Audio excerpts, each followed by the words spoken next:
काज जगत के जेते, सुगम अनुग्रह तुमरे देते। राम दुआरे तुम रखवारे, होत न आज्ञा बिनु पैसारे। सब सुख लहै तुम्हारी सरना, तुम रक्षक काहू को डरना। आपन तेज समारो आपै, तीनों लोक हाकते कापै। भूत पिशाच निकट नहीं आवै, महावीर जब नाम सुनावै। नासै रोग हरै सब पीरा, जपत निरंतर हनुमत बीरा। संकट ते हनुमान छुड़ावै, मन क्रम वचन ध्यान जो लावै। सब पर राम तपस्वी राजा, जिनके काज सकल तुम साजा। और मनोरथ जो कोई लावै, सोई अमित जीवन फल पावै। चारों जुग परताप तुम्हारा, है प्रसिद्ध जगत उजियारा। साधु संत के तुम रखवारे, असुर निकंदन राम दुलारे। अष्ट सिद्धि नो निधि के दाता, असबर दीन जानकी माता। राम रसायन तुम्हारे पासा, सदा रहो रघुपति के दासा। तुम्हारे भजन राम को पावै, जन्म जन्म के दुख बिसरावै। अंत काल रघुवर पुर जाई, जहाँ जन्म हरि भक्त कहाई। और देवता चित्तन धरई, हनुमत से सर्व सुख करई। संकट कटई मिटई सब पीरा, जो सुमिरई हनुमत बलबीरा। जय जय जय हनुमान गोसाई, कृपा करहु गुरुदेव की नाई। जो सत बार पाठ कर कोई, छूट ही बंदी महासुख होई। जो यह पढ़ हनुमान चालीसा, होय सिद्धि साखी गौरीसा। तुलसीदास सदा हरि चेरा, की जय नाथ हृदय महडेरा। पवन तनय संकट हरन, मंगल मूर्ति रूप। राम लखन सीता सहित, हृदय बसहु सुर भूप। सियावर रामचंद्र की जय, पवन सुत हनुमान की जय। Shri Krishna, everybody. Shri Krishna Vande Jagadguru. A warm welcome to all the Geeta sadhakas who have joined the Geeta Pariwar for learning Śrīmad-Bhagavadgītā with proper pronunciation and intonation. We are all indeed blessed to be a part of this divine family, Geeta Pariwar. Along with the Geeta recitation classes that you have during the week, these Geeta Vivechan sessions during the weekend help us in understanding the meaning of the shlokas, which in turn help us in memorizing the shlokas and also inculcate the lessons of the Geeta in our life. Today we are having the interpretation session, the first half of the 16th adhyaya of Śrīmad-Bhagavadgītā, Daivasura Sampat Vibhaga Yoga. As the saying goes, Tena vina trunamapi na chalati. So let us start with the prayer. Let us surrender completely to the Almighty and seek the blessings. To do the Arambha Prarthana, we have Richa Jain Didiji with us. Richa ji is from Mumbai. She's a postgraduate and she's working as a teacher in a college. She likes listening to music and learning new things. Associated with Geeta Pariwar since June 2023, she's offering seva as a technical assistant in L1 and L2 levels, and also volunteers as a TA whenever there is a need in Geeta Pariwar. So I request Richa Didiji to recite the prayer. Jai Shri Krishna Didi. Jai Shri Krishna, everyone. Vasudeva Sutan Devam Kansa Chanur Mardanam Devaki Paramanandam Krishna Vande Jagadgurum Shri Krishna Vande Jagadgurum. Jai Shri Krishna, everyone. Thank you. Thank you, Richa ji. Very beautiful prayer indeed. Now it is time to do the lighting the lamp or the Deepa Prajwalan. Let us ward off the tamas in and around us by lighting the lamp. Tamasoma Jyotirgamaya. To do the Deepa Prajwalan, we have Deepak Kumar Padhiji, Odisha, and he is a retired electrical engineer from PSU, associated with Geeta Pariwar since March 2022. He is doing seva as a group coordinator and also as a technical assistant. Dilip ji, I request you to do the lighting the lamp or Deepa Prajwalan. Jai Shri Krishna Bhaiya ji. निषिद्धैरप्येभिर्लुलितमकरन्दो मधुकरैः करैरिन्दोरन्तश्छुरित इव सम्भिन्नमुकुलः विधत्तां सिद्धिन्नो नयनसुभगामस्य सदसः प्रकीर्णः पुष्पाणां हरिचरणयोरञ्जलिरयम् शरदिन्दुनिभां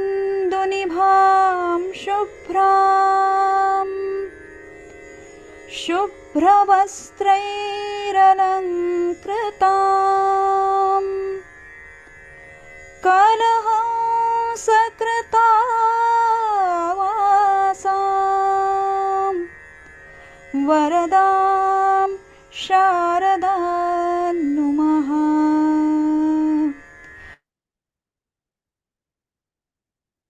Thank you, Dilipji. That was so beautiful. Thank you. It was so divine. We got to see your puja place as well. Now it is time for the most anticipated part of the session. Our Vivechak, the speaker of the day, is Vikas Vaidya Bhayaji.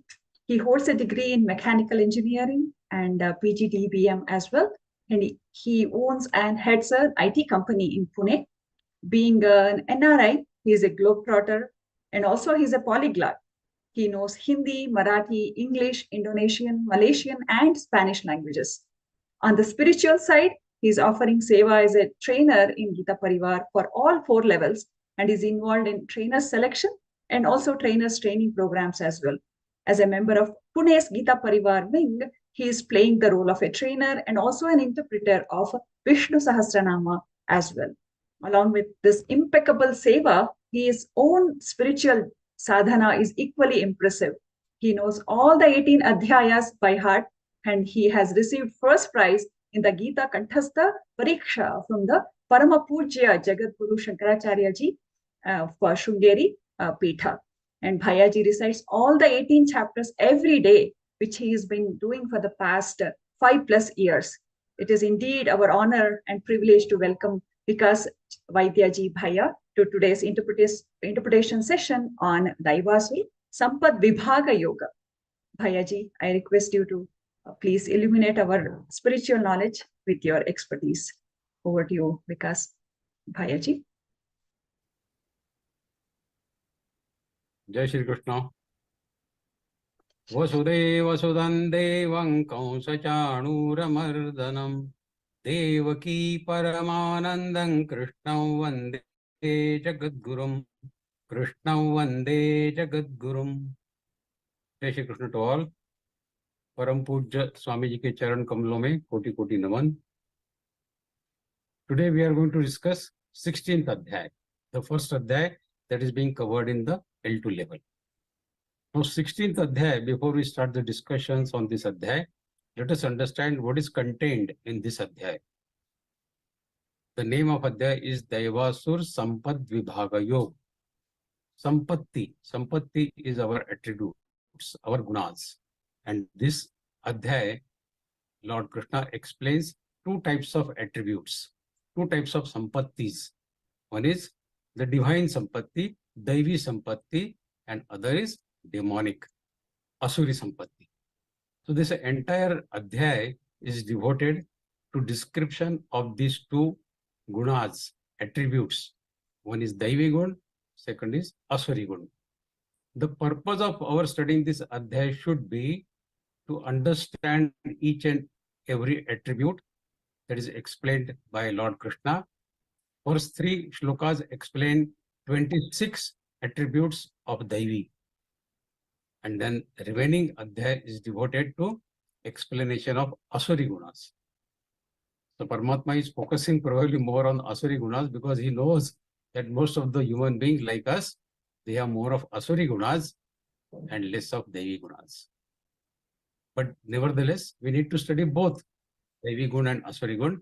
As I said, the purpose of studying this adhyay should be to do our own self-analysis, to do our own study and find out whether we have more of Daivi gunas or more of Asuri gunas, and try to rectify them to meet the expectations of Lord Krishna that we become Daivi guna people. We should acquire more and more of Daivi gunas. That should be the purpose of studying this adhyay, Daivasur Sampad Vibhaga Yoga. Now this is 16th adhyay, not the first one. So Lord Krishna has explained at length in the previous adhyayas of Bhagavad Gita all aspects of Dhyana Yoga, characteristics of Jnani, what is Nishkam Karma Yoga, who has become gunatit, that means who has transcendented all the three gunas, sattva, rajo, tamo, and many such highly evolved states have been explained in the earlier adhyas, earlier shlokas of Bhagavad Gita. But now there are many that are lesser evolved beings as well who reside in this world. There are many abounding with the treasure of devilish qualities, thus demonstrating demonical traits, demonical attributes, asuri gunas. And contrary to these asuri gunas, there are those who are enriched with divine, sattvic gunas as well. The 16th chapter that we are going to start today, it commences with the enumeration of pure, the noble, and the divine attributes. So the first shloka says, Shri-Bhagavanu vacha abhayam sattva samshuddhir jnana yoga vyavasthiti dhanandamascha yajnascha swadhyayastapa arjavam. Abhayam. Bhaya is fear, we know all. Abhay is without fear. So Abhay is fearlessness. Sattva samshuddhi. That means purification of one's antakaran. What is antakaran? Mind, intellect, and our subconscious. These three things form our antakaran. So purification of one's antakaran is sattva samshuddhi. Jnana. Jnana is knowledge. Everybody knows. Yoga. Yoga is, the literal meaning of yoga is connection, linking up. Vyavasthiti. Vyavasthiti is getting situated. Dhanam. Dhan is dhan, what we say in Hindi also, charity. Donating something, charity. Dhamma. Dhamma is controlling, restraining. What restraining? Restraining of mind, restraining of senses. Yajna. Yajna is performance of sacrifices. In Bhagavad Gita, yajna has two connotations. One is the yajna wherein we offer some wooden pieces and some ghee and all that. That is the traditional yajna. But in Bhagavad Gita, yajna also means performing your prescribed duty. Kartavya karma. Performance of kartavya karma is yajna. Swadhyaya. Swadhyaya is study of Vedic spiritual literature is Swadhyaya. What is Swadhyaya? We'll discuss in details. Tapa. Tapa is doing tapa, austerity, and arjavam. Arjavam is simplicity. So this first shloka of this adhyaya, it says, Abhayam sattva samshuddhir jnana yoga vyavasthitihi dhanandamascha yajnascha swadhyayas tapa arjavam. Fearlessness, purity of antakaran, steadfastness, steadfast establishment in the jnana yoga, then sattvic charity, that means donating, doing charity, then the restrained senses and restrained mind, then yajna, then study of scriptures, that means swadhyaya, tapa, then uprightness and simplicity of mind. These are the gunas explained by Lord Krishna in the first sloka. Now, fearlessness is the foremost quality stated by Lord in this abhayam, fearlessness. So becoming fearless is by no means a small achievement. Are we fearless? No, we are having so many fears in our mind. Human beings live in the grip of so many fears all the time. What's more, many are not even aware of what they are afraid of. The fear of pain, the fear of sufferings, the fear of sickness, the fear of old age, the fear of death. That is the biggest fear all human beings have, fear of death. These are some of the overt sources of gripping, fear gripping all the human beings, all of us without exception. And you don't have to do anything to be fearful of these conditions. These are inborn fears in our mind. Nobody has to be taught how to fear for pain, how to fear for suffering. These are inborn fears in our mind. These are instinctive, ingrained. Then there are other smaller or subtle type of fears which are also there. Like some people have the fear of heights. They cannot climb high things. because they feel giddiness. So fear of heights is there. Then fear of darkness. Here people are afraid of darkness. Then fear of closed spaces. That also fear is there. Or fear of reptiles. So on and so forth. So many fears. These are often referred to as the phobias. We know this, we call it phobia. He has a height phobia. He cannot climb height because he has phobia. But a devotee, a person enriched with divine attribute, Daivi Sampatti, Daivi Guna, is fearless. He is free from all these fears. Totally free from all kinds of fears. And thus the Lord cites fearlessness, Abhayam, as the foremost divine quality. Abhayam. The second noble attribute is the purity of Antakaran, Sattva Samshuddhi. A person of divine disposition always tries to keep his heart, his mind free of all impurities. That is Sattva Samshuddhi. No sooner does he see the presence of some impurity in his Antakaran, he readily takes efforts to cleanse it, to clean it. See, the impurity can arrive even in the mind of one with a very noble thoughts. After all, you're not made of stone. Thoughts keep coming to your mind, and impurity can come through thoughts in your mind. Anybody's mind, it can come. What's more, even the stone gets dirty. Even if you say, I'm stone, even the stone gets dirty, Clothes get dirty. The body gets dirty. But clothes get dirty, body gets dirty, you wash them with soap and water, and they become clean again. It is another matter that there are many who cannot even see the dirt on their own body, on their own clothes. Once, one unkept woman with dirty clothes, unkept hair, sat down in the gathering of some satsanga where a Swamiji was speaking, giving his discourse.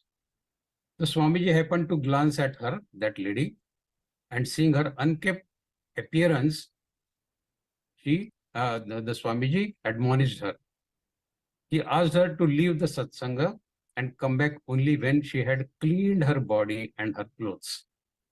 The Swamiji's point was, if you cannot be bothered to keep your own body and clothes clean, what efforts will such a person take to cleanse his mind?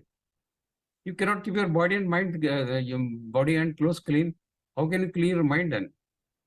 The thought is not entering your mind about cleanliness, that means. If you cannot see the filth on your own body, how will you be able to see the filth on your mind? Simple question. And external dirt is gross, is visible. Everybody can see the external dirt. But the mental impurities are subtler. Nobody can see mental impurities. What is going on in my mind? Can you predict? What is going on in your mind? Can I imagine? No. So if you cannot keep your external surroundings clean, if you cannot keep your body clean, then how will you be able to keep your mind clean? The Lord says, purified Antakaran is the second noble attribute possessed by those of divine disposition, Daivi Gun. So Abhayam and Sattva Samshuddhi.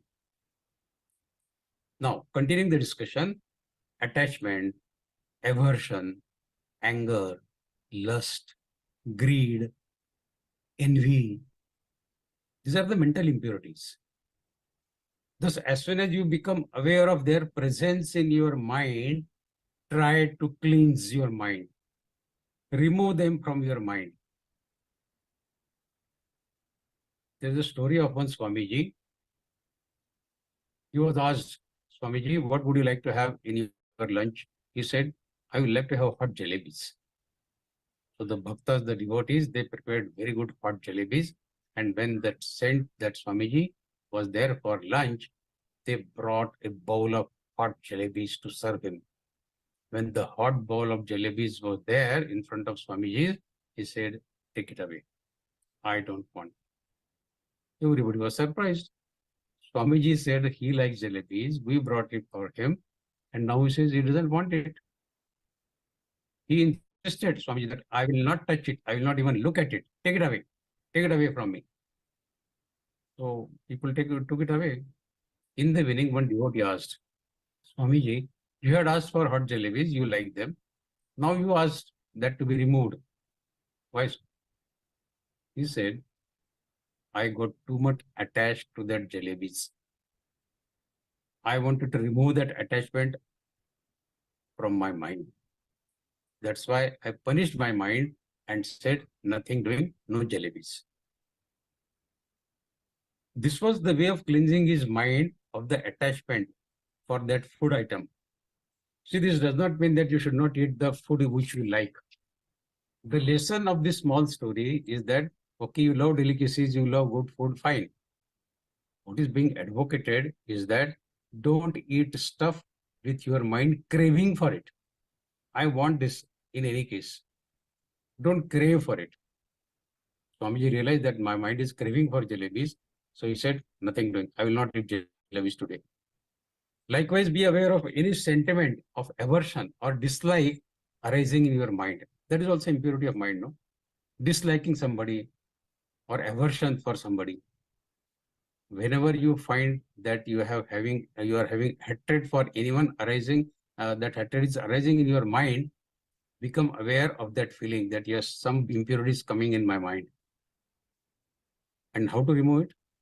Go to that very person and candidly say to him or her that a sentiment of hatred towards him or her has arisen in my mind.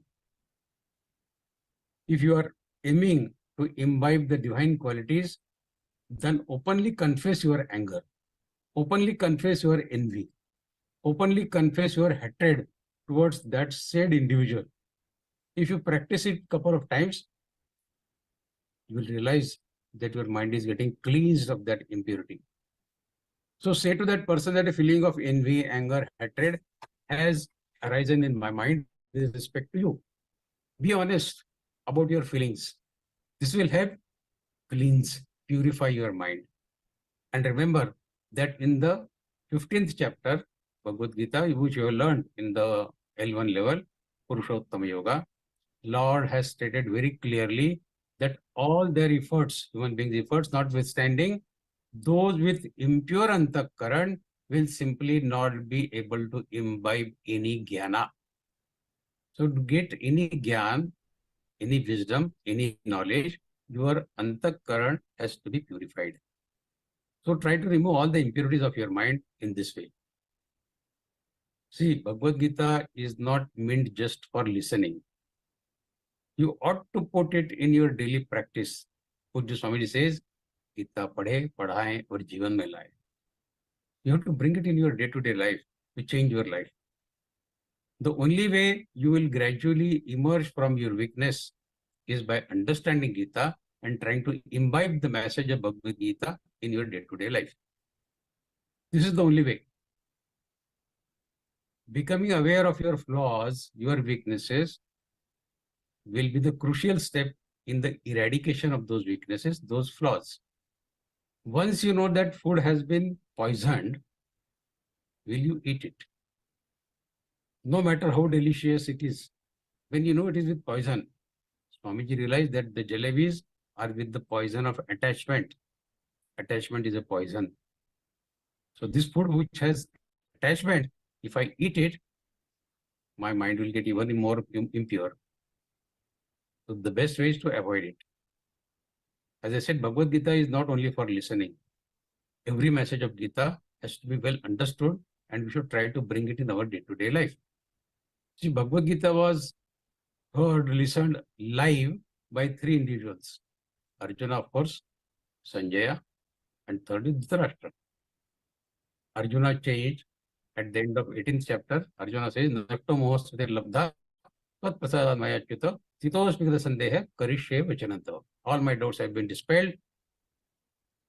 I have regained my memory, what I have to do, and now I will do what exactly you want me to do.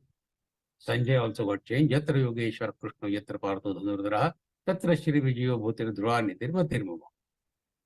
Now these 2 individuals changed, which we get a confirmation in the 18th chapter of Bhagavad Gita. But did Dhritarashtra change? Dhritarashtra did not change a bit. He heard the Gita from Sanjaya. They narrated every small thing on the battlefield of Kurukshetra to Dhritarashtra. Even Vishwarup, 11th chapter, which you will study when you go to L4, Vishwarup of Paramatma was described in details by Sanjaya to Dhritarashtra.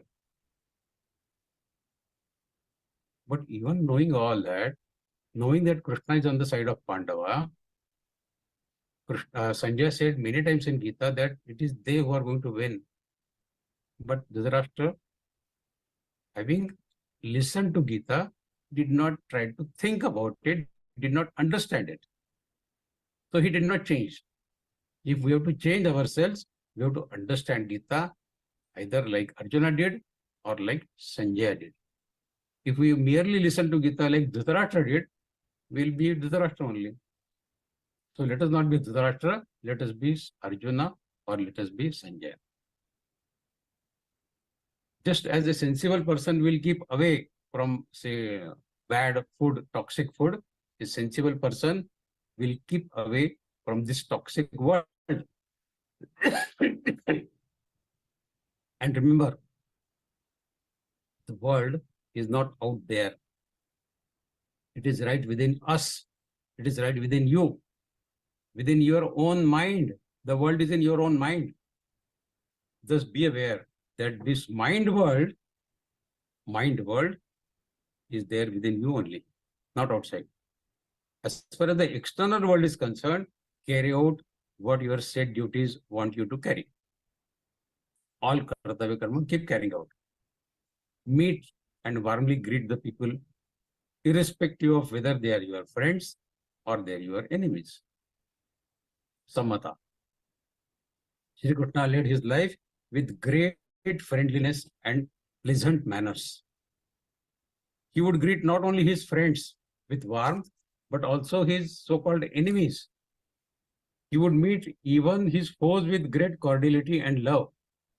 Arjuna would be so perplexed by Lord Krishna's behavior that he once questioned Krishna why he continued to greet Kauravas with such love and affection, despite the fact that they had killed so many of people so endeared to Lord Krishna himself. The Lord replied, the Kauravas are as endeared to me as you are.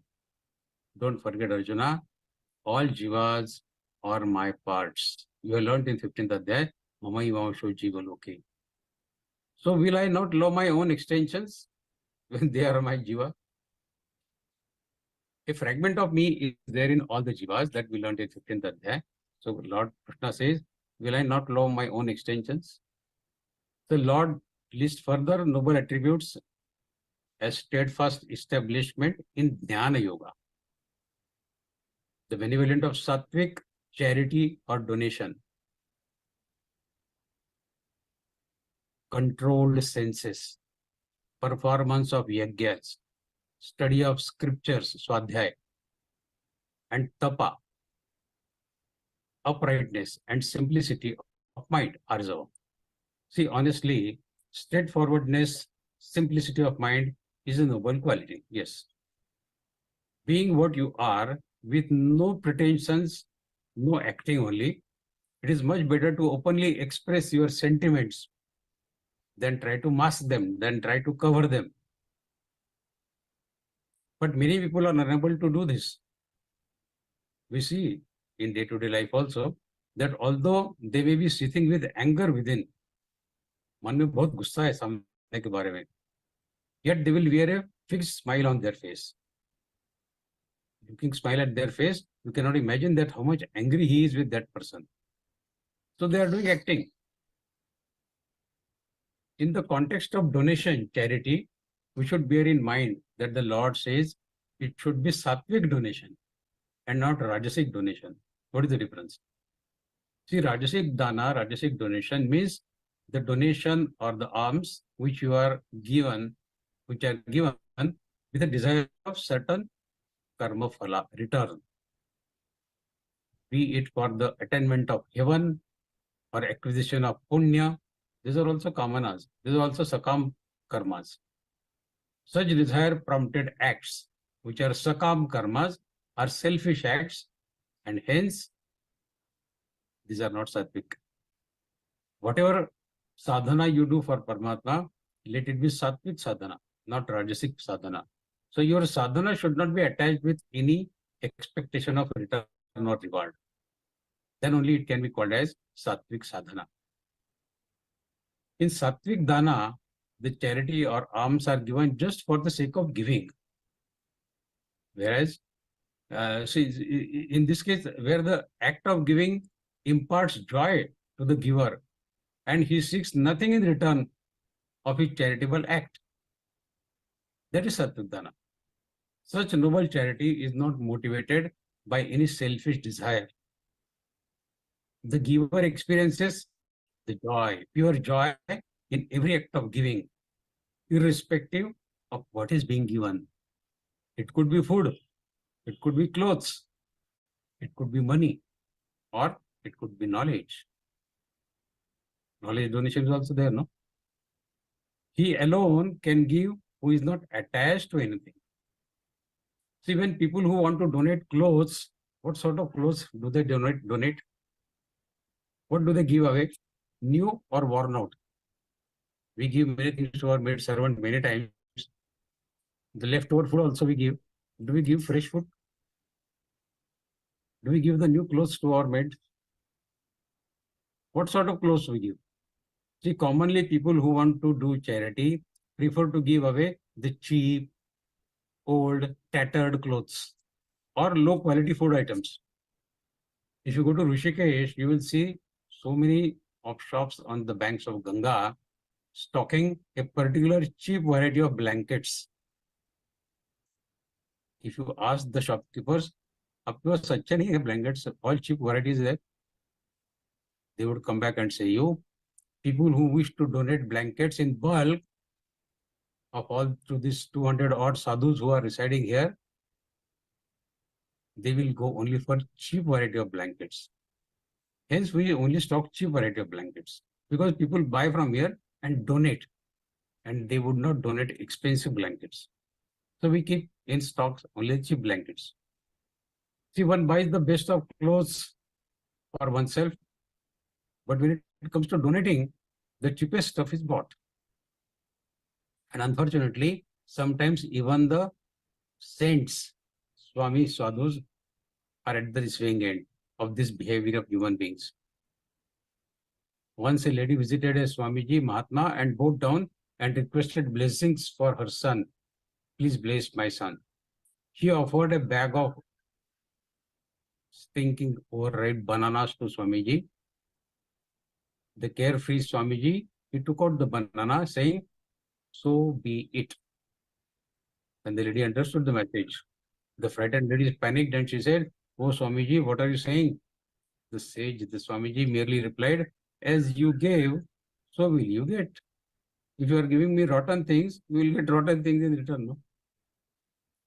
Whereas look at our beloved Lord Krishna. How magnanimous Lord Krishna is. He was magnanimous in giving. His poor friend Sudama, he offered only a handful of raw rice to him, pohe. And in return, the Lord Krishna showered him with lavish gifts and with a luxurious place. A big palace. Well, give with sense of abundance. Give is as if you are offering your humble gift to the very Lord. You are offering it to the God. Don't regard the receiver of your gift of being inferior to you. वो गरीब है इसलिए मैं उसको दे रहा हूँ. Don't think that way. Rather, see him or her as the very form of God. Then give with all your heart, with all your love. This is Sattvic Dana. And this is what Lord Krishna expects when he says Dana. Saints like Guru Nanak Dev, Kabir, Buddha, they all rishis in fact, they all have praised the virtue of giving. Guru Gobind Singh laid down a rule for his Shishyas to contribute 1/10 of their income for the worthy causes, 1/10.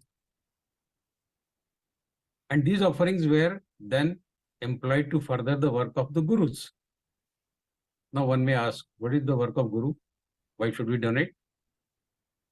See, it is the Guru who offers in abundant the wisdom, the knowledge, the guidance, not only to his disciples, but to the entire society.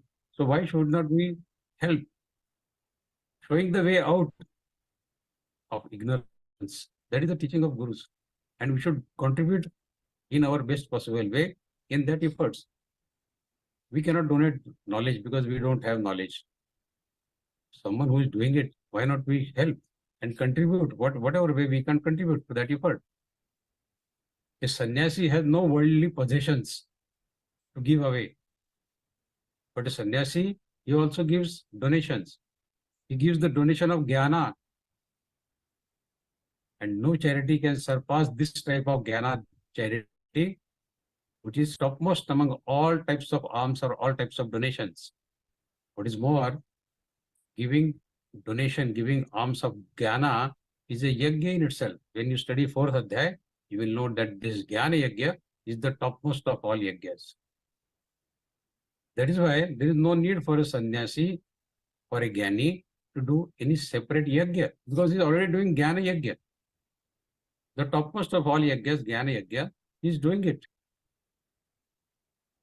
The next attribute is disciplining of senses, indriya nigraha. The Lord says that for others, one should do charity, whereas for the oneself, for his own self, one should be putting discipline on him. This does not mean suppression of senses. Rather, it implies consolidation of senses and an obedient mind. Some misunderstand it to mean one should close one's eyes so as not to get swept away by the worldly pleasures. Krishna doesn't say this. Some people misunderstand it. However, in the true sense, it means that even though one may live a worldly existence, yet not a trace of desire taints the mind. The attachment again, the desire, the kamana should not be tainted, should not taint your mind. Then you are free to do whatever world is doing. So indriya nigraha. If I decide I will keep fasting on Thursday, I should not even think of eating. That is indriya nigraha and mano nigraha both. The next virtue is performing of yajna. Daivi sampatti is performing yajna. As I said, this has been elaborated in great details in 4th chapter. 12 types of yajnas have been explained in 4th chapter of Bhagavad Gita by Lord Krishna. Dravya yajna, jnana yajna, seva, as well as mantra japa are all yajnas. In addition, yajna also includes the traditional yajna as we discussed. Wooden sticks, burning of wooden sticks in the fire, ghee, and other requisite items in the sacrificial fire. That is also yajna. And that yajna is performed while chanting mantras. So that is another attribute. Moving on to the next noble virtue, one should do swadhyay. What is swadhyay? Which includes studying of scriptures like Bhagavad Gita, like Vishnu Sahasranam, Upanishads, words of wisdom uttered by the Lord or by the Gurus. One derives immense bliss from reading this. You read Bhagavad Gita and do your own Manan Chintan contemplation, you will derive great bliss out of it. This is to be experienced. While television and other audiovisual devices need electricity, they need batteries, they need power supply to be functional. But if you want to read book can be read anywhere at any time. It doesn't need any power. It needs your eyes, your mind, and the book. You can travel in the train and keep reading the book. But we misuse these gifts of Prakriti, nature. A lady was once saying that before going to the bed, she watches a TV program in which she, in that TV serial, a strange man is shown every day with a very sinister laugh. We see many crime-related serials are, I don't know why, but they are telecast late in the night. And people are in the habit of watching those. Throughout the night, that lady kept on seeing that very person in her dreams. So, the best way is to try and adopt this practice. Half an hour before you go to the bed, switch off the television and remove the day's clutter from your mind. Meditate or do your mantra japa before going to the bed. The mind will go on thinking for something or the other. So better let the good thoughts come to the mind. Instead of mind thinking about those criminals on the TV serial, why not the mind get engaged in doing some mantra japa, thinking some auspicious thing rather than thinking about some dirty, inauspicious things. Thoughts of Guru, thoughts of God, or any spiritual practice. This leads to sound sleep. People have this experience while falling asleep. One person he kept on thinking whether he would be able to do a particular asana, Vrishchik Chakra asana. That is a very difficult asana. In his dreams, he saw himself performing that asana. Not to boast, but I have experienced it myself when I was doing my engineering. And when some mathematical problem would not get solved, and if I sleep, it had happened once at least, of differential calculus, one particular equation was not getting solved, and I was thinking and went to bed. Somehow something happened in the dreams, and then next day morning I was able to solve it. So this happens in what thoughts you really go to bed. So instead of going with thoughts of some crime, why not to go with some good thoughts? See, in the sleep, the mind becomes vast, imbued with power of Maya, and connects therein with the minds of yogis, tapasvis, sannyasis, and your gurus. And this is a domain wherein anything is possible. When your mind is getting connected to Guru, to Swamis, anything is possible. Sleep in itself can be a very great source of knowledge. You may find it unbelievable, but sleep in itself can be a very great source of knowledge. If there is any doubt in your mind and you sleep while thinking about it, you might get the solution in your dreams. But go with the proper thoughts. Actually, Swadhyaya does not mean just studying the scriptures. It means study the self. So, Adhyaya. One observes what is going on within. To know one's witnessing himself is Swadhyaya. What is going on in my own mind is Swadhyaya.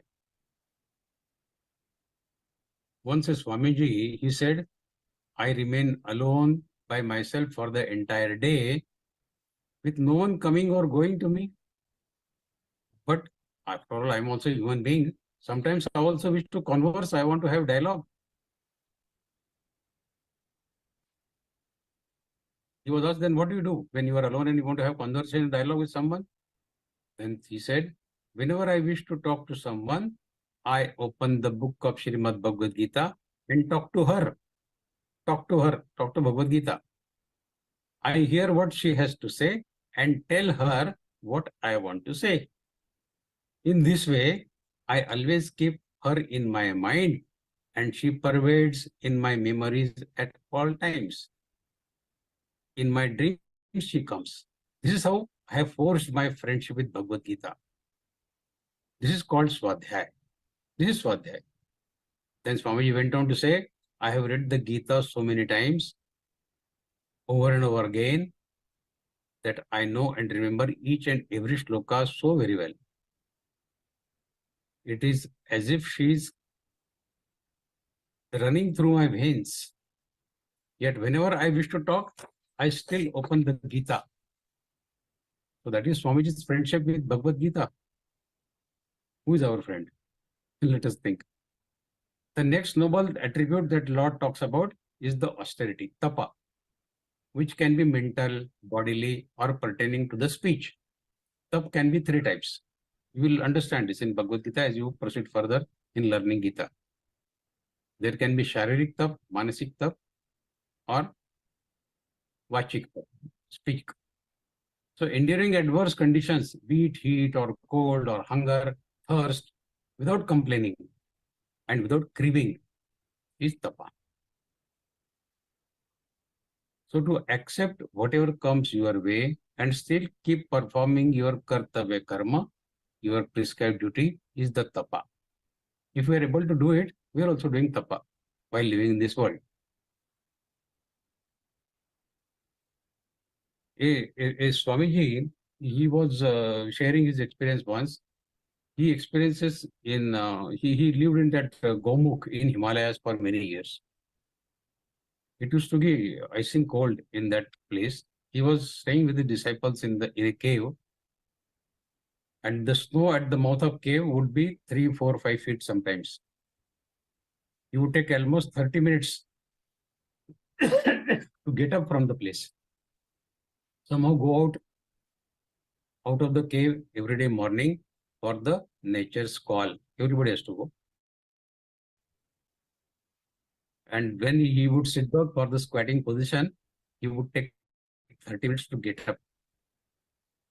The skin became so dry and his entire body became so stiff that it could break into 2 pieces at any time. But he still stayed there because he wanted to have that tapa, staying in adverse conditions. Many people do this tapas. So this is about the first shloka of Bhagavad Gita, wherein Paramatma has explained few of the Daivi Gun.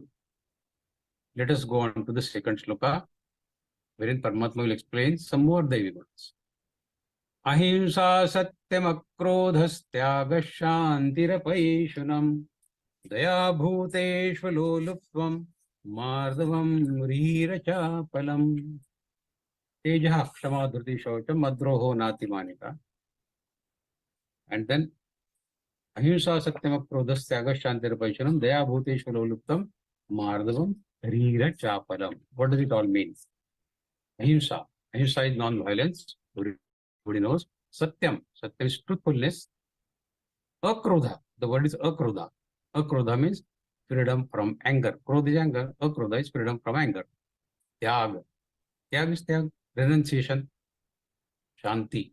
Shanti is peace. Peace of mind. Tranquility. Apaishvanam. Aversion to faults is apaishvanam. Daya. Daya is mercy. Bhuteshu. Bhuteshu is all living beings. Towards all living entities. Aloluptvam. Freedom from greed. Mardavam. Politeness. Gentleness is mardavam. Rira. Rira is modesty. And achapalam. No chapalam. That means achapalam means the determination, the firmness of your thoughts is achapalam. So this shloka says non-violence, truthfulness, absence of anger, renunciation of sense of doership. That means no kartrutva bhiman. Then chitta, your antakkara in total repose, absence of malice, vilifying no one, selfless compassion towards all beings, non-attachment to the senses of sensory objects. What are sensory objects? We have 5 Jnanendriyas and 5 Karmendriyas. Jnanendriyas objects are Shabda, Sparsha, Rupa, and Gandha. These are the 5 sense objects. Then gentleness, modesty, and restraining from futile activities. So these are the few attributes which Paramatma explains in this shloka. Ahimsa satyam akrodhas tyaga shantirpaishvanam daya bhuteshvaloluptam mardavam rira chapalam. Non-violence does not refer only to physically harming anyone, but it also entails not harming anyone through speech or through even thoughts. Bhagavad Gita considers activities of Sharira Vangmano Bhiryat. In 18th Adhyaya we learn this. Activities of body, activities of speech, and activities of mind are all considered as karmas. So even if thought of violence comes to your mind, then you are not a non-violent person. You are a violent person. If you speak some violent things to your mouth, you are a violent person. You have not done any violence physically, but even then, coming to mind, coming to thoughts, coming to speech is all violence. So remember that violence first appears as the thoughts. A violent person, he first thinks, no? And only then does it get expressed through either speech or through physical action. Thus, a seeker is non-violent at the level of thoughts also. And this is what Paramatma expects. Ahimsa at all levels, at mind level also. Many people, they have ill thoughts about others, although they don't actually hurt anyone.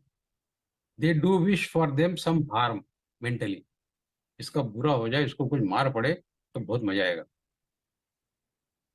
Or somebody else beat him. So that in their mind, they will utter a string of abuses and visualize slapping or hitting the other person mentally. Physically, they don't do it. Know that these harmful thoughts, these two are a form of violence. Many saints would say, may all be blessed. Shower your benevolence upon all beings, my God, my beloved Lord. So they will pray for the entire society. This is non-violence. This is non-violence. So remember that keeping violent thoughts is no less than doing violence. Thought is energy, and today or tomorrow, your thoughts will translate into speech or into action. Every action is preceded by a thought. Thus be careful of what sort of thoughts you are really entertaining in your mind. Because violent thoughts will translate into violent actions, one day or the other. Be non-violent in thought, speech, and action. And how will this happen? Through practice of truthfulness. But truthfulness should be supplemented with gentleness. Speak with tenderness. Speak with warmth. If someone is making a mistake or does something wrong, do not rush to fire him, to get angry with him. Instead, speak gently. Explain tenderly. Moreover, try to teach by example. First, you have to walk the talk, and then it will be easier for you to get your point across to others. You have to demonstrate by doing yourself first. Then only others will understand and appreciate. No? So this is one attribute. The next divine treasure is the absence of anger, akrodha. You must be able to get angry. We also get angry many times.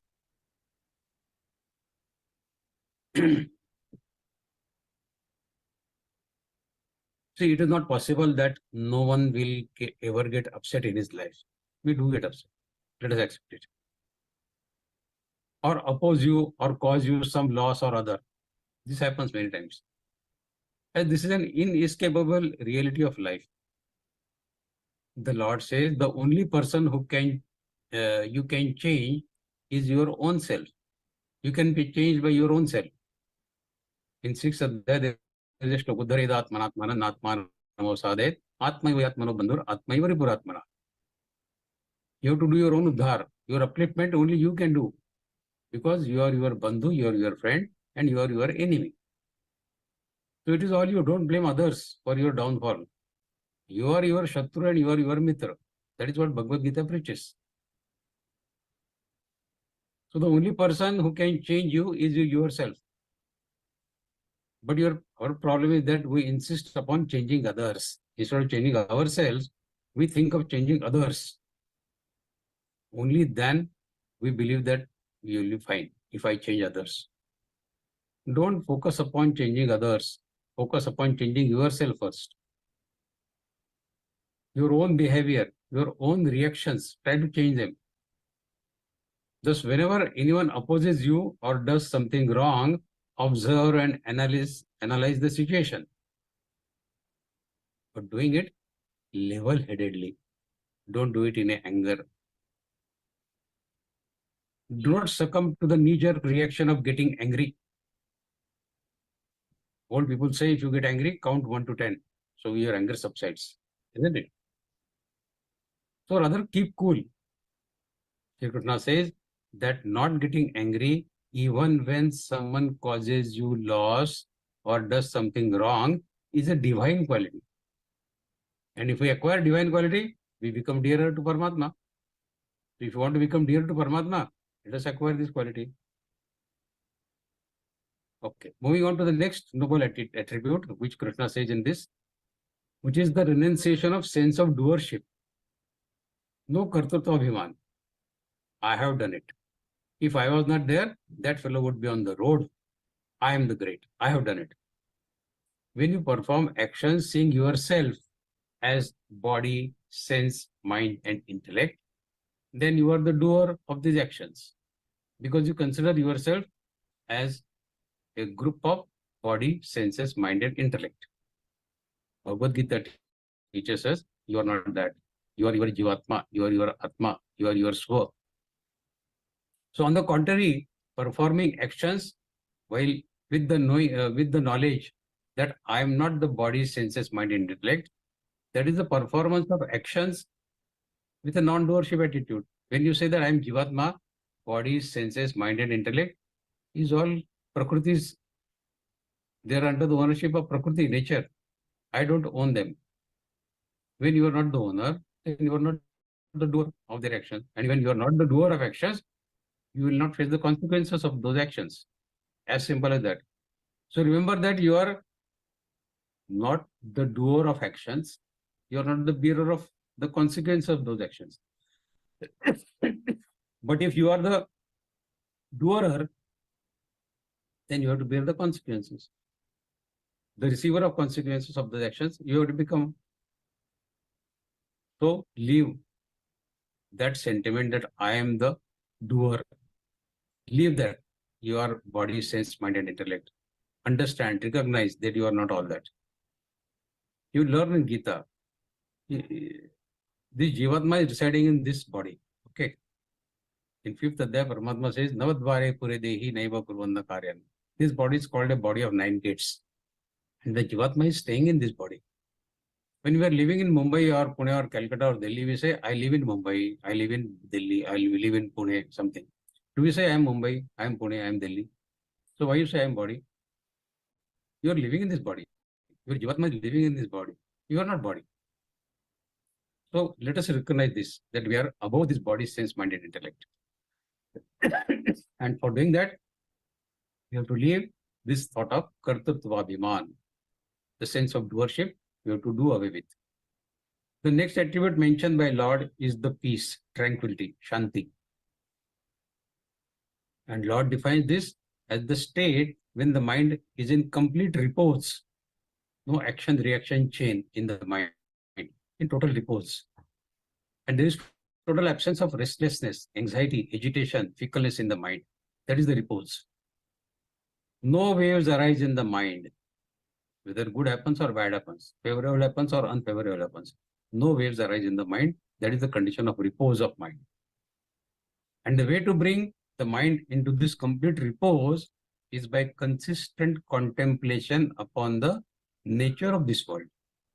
For instance, if someone knows for certain that this evening will be his last evening in the life, what would he do?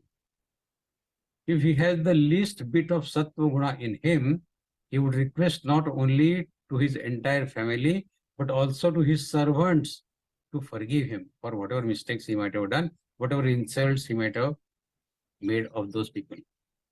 In fact, at that time, one willingly relinquishes the longest standing enmity and readily forgives one's worst enemy also. Generally, the last wishes of a dying man are fulfilled, whatever he expresses.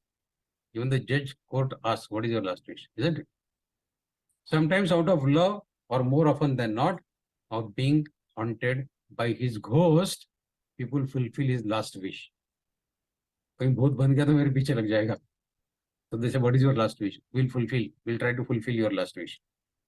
And even criminals sentenced to death are asked their last wish. So once someone was asked, if you had one last wish to be granted, what would it be? The man replied, I would ask that each and every desire of mine gets fulfilled. That is my last wish. Through this one desire, he encapsulated all he ever wanted.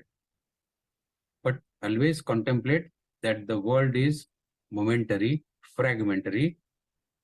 It is this very thought which will lead to dispassion. Don't get attached to the world.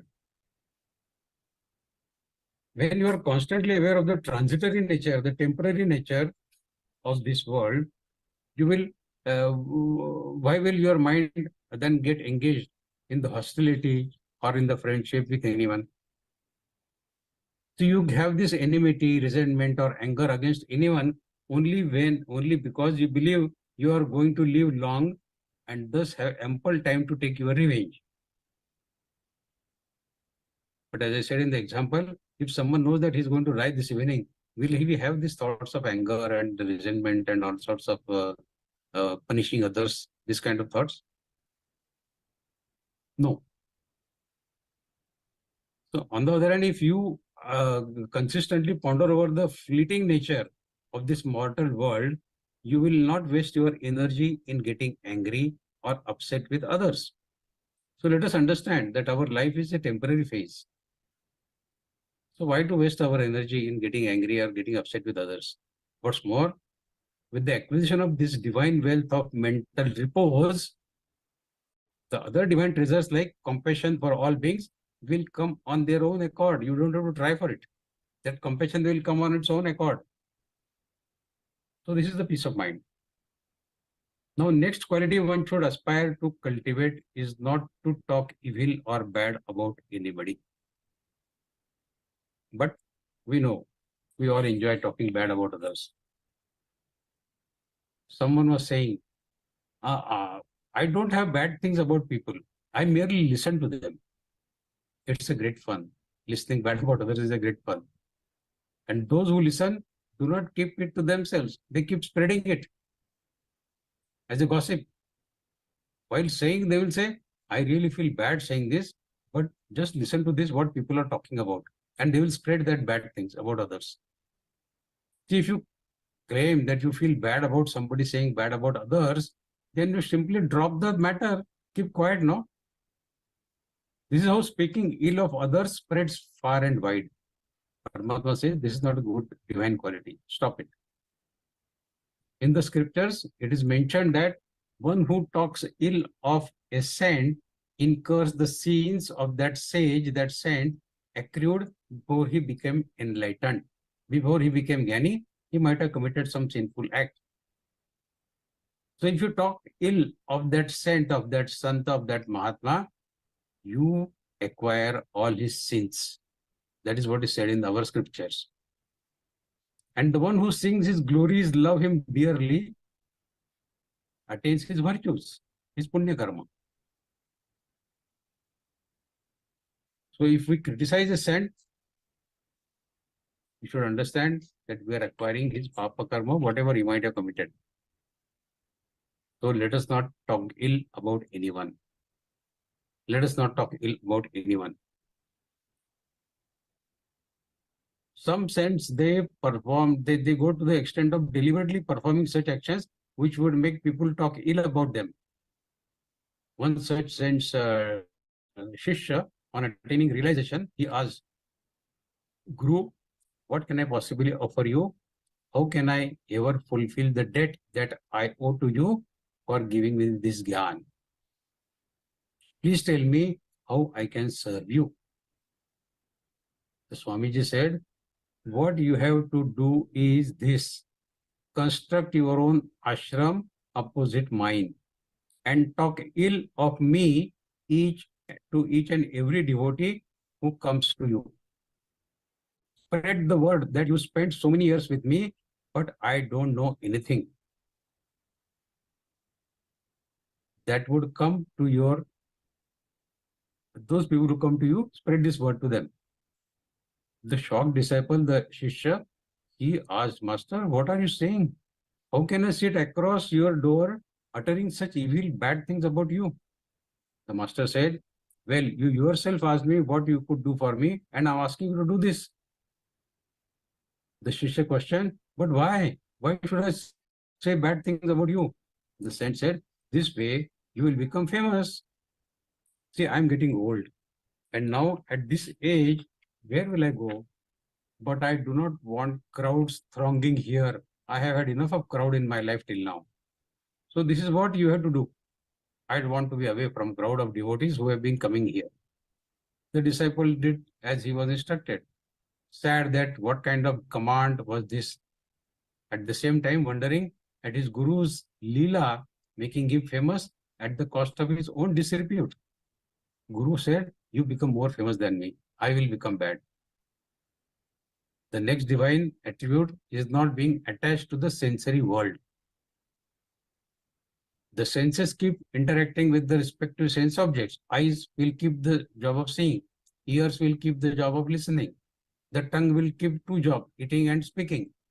So likewise, every indriya will do the corresponding job with its sense objects. Shabda, sparsha, rupa, rasa, gandha. So the senses will keep meeting the sense objects. The result of sense meeting with the sense objects could be favorable, could be unfavorable. Normally what happens, when it is favorable, we start dancing in the joy. And when it is unfavorable, we start shedding tears.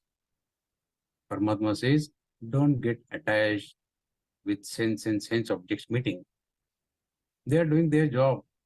Why you are making your antakaran impure with the reactions that are coming out of sense and sense objects meeting? So remain unattached to the sensory objects is the next divine quality Paramatma explains in this shloka. The next noble quality the Lord says is tenderness, gentleness, soft-heartedness. A master would say, just by seeing how a person shuts the door or keeps his shoes, I come to know everything about his spiritual involvement. The way he enters, the way he removes his shoes, the way he closes the door, I can imagine about his spiritual involvement. A seeker, a spiritual aspirant does everything gently, aesthetically, with awareness and with sensitivity. Others demonstrate lack of awareness through their crude, coarse, boorish behavior. See, your worldly interactions as well as your behavior should be in accordance with the scriptures. An aspirant should never do anything which will make others ridicule or speak ill, bad about him. And when he is making efforts to dedicatedly walk on the spiritual path, should others criticize him, he should accept that too as a part of the practice. When people speak ill of you, badmouth you, you fly into rage, in anger, and you start yelling, shouting. Just remember that by doing so, you are cutting away from your bad karma, your sins. And when they praise you to the skies, know that this too will they actually taking away you from your good karma, your merits. So don't fall in this trap of praise and criticism. Sages as well as aspirants should not really care about these things. What would I do if someone criticizes me on my face? We may ask. Well, there is nothing to do. Just let them say what they want to say and be done with it. Simply tell them, maybe that is what your perception is. I may or may not agree with it. That is the simplest way of cutting the long story short, isn't it? Once a follower of Ramakrishna Paramahansa, the Adhyatmic Guru of Swami Vivekananda, he came to, one disciple of his, he came to Swami Ramakrishna Paramahansa and he said to Swami G that some people are speaking bad about you. They are criticizing you, they are speaking ill of you. He even fought with those retractors, almost coming to blows with those retractors, saying that, how can you say this about my Swami G? Ramakrishna Paramahansa scolded that disciple of his, Shishya, and he said, those who badmouth about me did not know me. But being one who knows me for so many years, how could you do that? If someone pronounces gold as copper, would you fight it to prove that gold is gold and not copper? You would just say that the fellow is foolish. He does not have the eyes to see. You know who I am, what I am. Your faith would have been unshakable if you had paid any attention to what they were saying.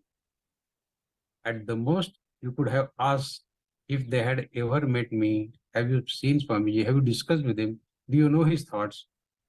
But instead of doing all that, you started fighting and you came on blows with them. How could you give such an importance to those people who are talking so foolish? No, you are foolish because you believe them. Ramakrishna says, you are not my devotee. You yourself are harboring these doubts in your mind.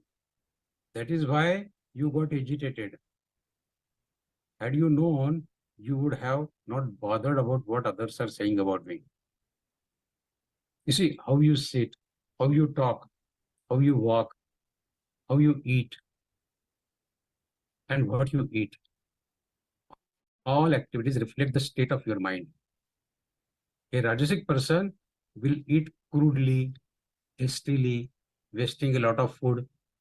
A Tamasic person can eat anything irrespective of what it is. He can eat non-veg, alcohol, whatever. Or how or who has cooked it. So he can eat anything cooked by anybody. Whereas a Sattvic person will eat with utmost decorum, with his plate keeping totally clean and tidy. A seeker ought to be aesthetic, gentle, and graceful. These are the noble attributes, divine qualities, Lord Krishna says in this shloka. Let us continue on to the third shloka. Teja kshamadate shaujam adroho nati manita bhavanti sampadam daivim abhijatasya bharata. We'll quickly go through it. Radiance, teja, forgiveness, kshama. Dhruti. Dhruti is that quality of your intellect which keeps firmness, determination in your intellect is called dhruti. Then purity, shaucham is purity. Absence of malice, absence of pride, absence of self-glorification. These are the characteristics of a person who has attained the divine treasure, Daivi Guru. See, a dedicated spiritual practitioner, he exudes certain radiance, tej on his face. If you ever happen to go to Sringeri Peeth, and if you happen to meet Jagadguru Shankaracharya of Sringeri Peeth, you will know what radiance is. Tej. You cannot stand in front of him for more than 2 minutes. That is the tej on his face. There is an invigorating energy on the face. Such is the lustrous glow that it is readily apparent to those who are aware.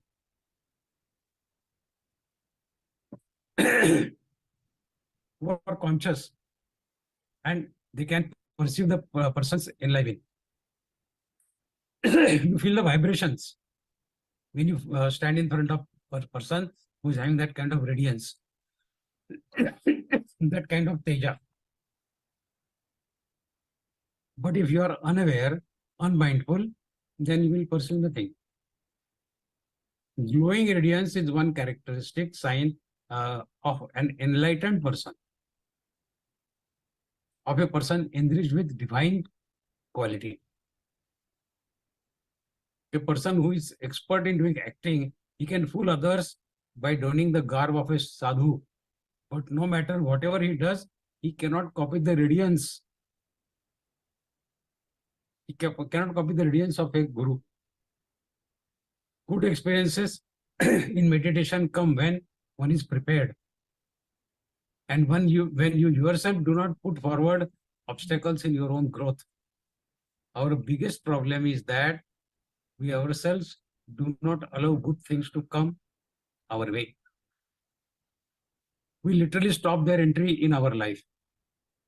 See, for instance, you are mad at somebody, but you swallow your anger thinking that it is not becoming of one's trying to inculcate virtues like patience and tolerance. You put on an act that of being calm, pleasing, and non-violent, but still the act won't bestow upon you the radiance of that sage. The radiance is not coming automatically. Some disciples were learning dance from a renowned dance master. And after learning, one of them said, "Master, you have taught us everything for doing the performance, but something is missing. And when you dance, it is exquisitely beautiful to watch that. Why so? We dance the same way, but it is not as beautiful the way you dance." The Guru answered, "That is because of intense practice." Similarly, just from one note, just from the beginning of alap, when you go for any music concert, the singer takes one alap in the beginning. If the maestro sings, one can readily know how well accomplished the singer he or she is.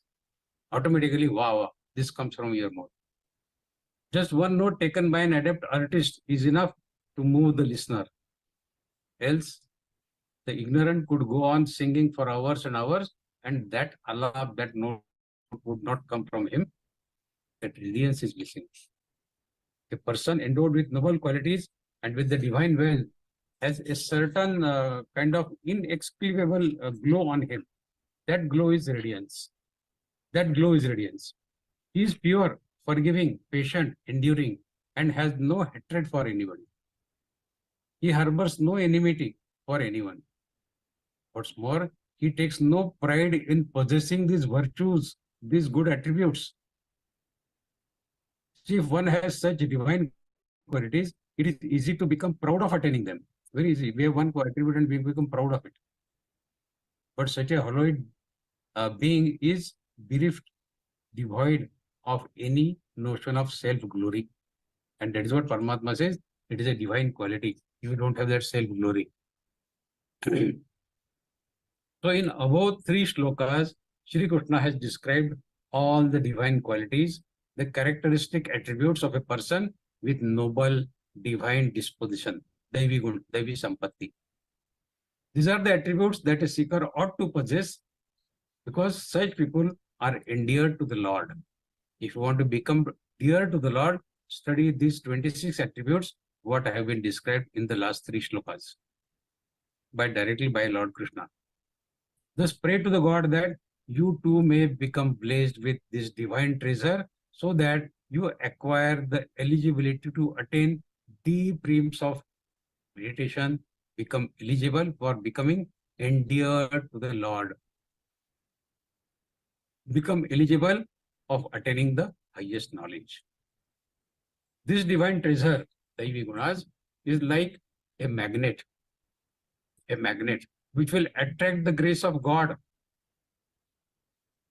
To attract the grace of God, you should have the magnet of these 26 gunas, at least some of them. See, the God or Guru, anybody's mercy or anybody's grace. See, the Guru has no friends and no foes, no enemies, no attachments and no aversions. His grace is one and for all. But you have to become worthy of receiving the grace, His mercy. That is why it may seem as if some Shishya, some disciples are more blessed than the others. But this is not Guru's fault. This is our own fault if we are not that much blessed as others are. It is all up to the seeker, the disciple, to the Shishyas. The more endowed a disciple becomes of his divine treasure, the more grace he will manage to imbibe from the master. It is up to his gunas, his attributes, which will attract the mercy, the grace of his Guru. In fact, when a Shishya, disciple, acquires the eligibility of attaining the grace, the master becomes like a mother. The mother who wakes up the infant from his sleep to feed him the milk. रात के 2 बज गए, उसको भूख लगेगी. I must wake him up and feed the milk. The baby does not have to cry for the milk also. The mother gives it without asking. We really know that the Guru's grace is akin to the God's grace. with this comprehensive description of the noble divine qualities, Daivi Sampatti, Lord will now move from the fourth slope onwards, explaining the demonic attributes, Asuri Guna, Asuri Sampatti. Only then we will know what all divine and devilish qualities are. Then alone we can assess ourselves and see where we stand. More of Daivi Gunas or more of Asuri Gunas. So that we'll study in the next session. Thank you so very much for joining. In the next session, we'll study the Asuri Gunas. Jai Shri Krishna to all. Thank you so much, Vikas Bhayaji. That was really a very enlightening session. You made it so interesting by giving relevant examples and anecdotes so that we can actually relate to certain things and how we can put ourselves on the right path. And thank you for highlighting those points. And also, it is not just enough to read the Gita. We have to inculcate the lessons in our life. You rightly said and highlighted that aspect. Thank you, Guruji. That was very helpful. And now it is time for the question and answer. Gita Sadhakas who have joined us, if you have any question, please use the raise hand option and also turn on your video. And our technical coordinator, Bhayaji, Santosh Singh Bhayaji will give your turn. Please, if there is any question, please raise your hand, turn on the video. Yes. Aparna ji, Jai Shri Krishna. Yeah. Please feel free to ask your questions. Whatever best way I could reply, I will try my best. Jai Shri Krishna. Jai Shri Krishna. Now, I want to ask about attachment. Yeah. Like we love our family members, Yes. but love, where does that end and where does the attachment begin? How do we prevent being attached? Yes. Love Very good to- question. Very good question. You see, we have to learn from the life of Lord Krishna. Do you mean to say Krishna did not love his mother, Yashoda? He did, of course. He was an ideal son when he was with Yashoda. He was an ideal lover when he was with Radha. He was an ideal friend when he was with those gopis and gwalas. He was an ideal friend of Sudama. But when he left Vrindavan, did he ever go back to Vrindavan to meet Yashoda? No. Did he ever go back to meet Radha? No. Sudama left him. Did he ever go and meet Sudama? Sudama came to him to meet him. So whenever you are performing your kartavya karma, your prescribed duty, do it nicely as an ideal person, ideal son, ideal husband, ideal wife, ideal friend, everything ideal. But once you are out of that role, leave that attachment behind. What we do is we get too much attached to that particular role which we are playing.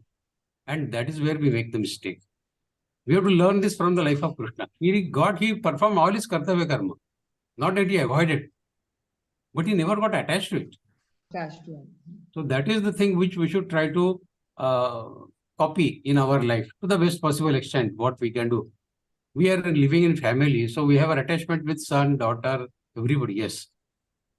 But we have to have this in mind, that this attachment should not become a stumbling block in my spiritual path. I will perform all my duties towards them. I will love them very nicely, but I will not get so much deeply attached that I will forget the Paramatma. My attachment foremost is with Paramatma, with God. That is the foremost attachment, because Paramatma with me before I got this body. He is with me now, and he will continue to be with me even this body ceases to exist after a few years.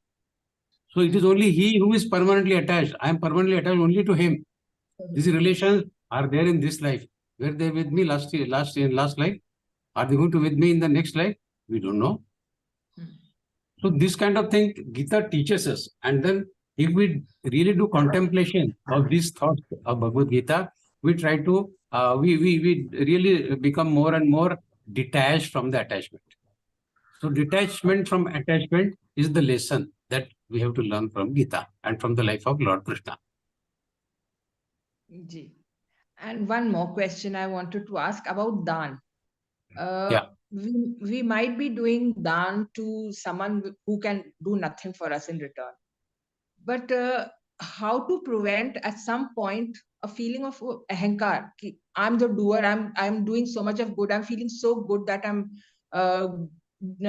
doing so much of that. How to prevent that kind of feeling entering? I mean, वो doer ना बने हम दान करते वक्त, वो कैसे prevent कर सकते हैं? Prevent करने का एक ही तरीका है that we should understand that whatever I am going to donate or whatever I have donated to that person, does it really belong to me? Everything I have taken from this world only. Did I bring it when I got born? No. Everything I collected from this world only. So it belongs to world only. If I am going back to the world, what exactly I am doing? Am I giving it from me? Did I come with all this property? Did I come with all this money, what I am having now? I came empty-handed. I am going to back empty-handed. So whatever I have collected is given to me by this prakriti, by this nature, by this world. So who am I to own it? Yes. I am not the owner. Paramatma has given me this so that I can share my joy with others, with the needy people. With that sentiment, if you give, then the that ownership, the sense of doership does not come. And when the sense of doership does not come, we are free of any bondage. Thank you. Thank you. Jai Shri Jai Krishna. Shri Krishna. Vaidya ji, please. Could you please kindly repeat once at a time 26 Daivik attributes which you have mentioned in all the 3 slokas? Because if we listen all 26 once, it will still go into deeper mind. Okay. So first is Abhayam. Abhayam is fearlessness. Sattva Samshuddhi, the purification of Antakaran. Jnana, knowledge. Jnana Yoga, I mean. Dhanam, Dhanam is charity. Dhamma, Dhamma is controlling of mind and senses. Yajna, Yajna is performing the sacrifice or performing your kartavya karma. According to Geeta, performance of kartavya karma, prescribed duty, is also yajna. Like burning the wooden pieces and putting some ghee in that is also yajna. Then Swadhyaya. We discussed about Swadhyaya. Then Tapa. Tapa. According to Geeta, whatever we are doing in this life, while doing our kartavya karma, while doing our prescribed duty, we face a lot of ups and downs, favorable situations and unfavorable situations. But tiding over all those things, when we continue to perform our prescribed duties, we are doing it tapa. So tapa could be, as I said, sharirik, vachik, manasik tapa. So this is tapa. Then arjavam, the simplicity of mind. That means no political thinking. All our actions normally are like chessboard, you know. When I take this action, that fellow may take action this. If you take action A, I will play this. If he takes action B, I will do this. So mentally we are all playing the chess. Arjavam is devoid of that. Simplicity of thoughts. Then ahimsa, non-violence. Then satyam, truthfulness.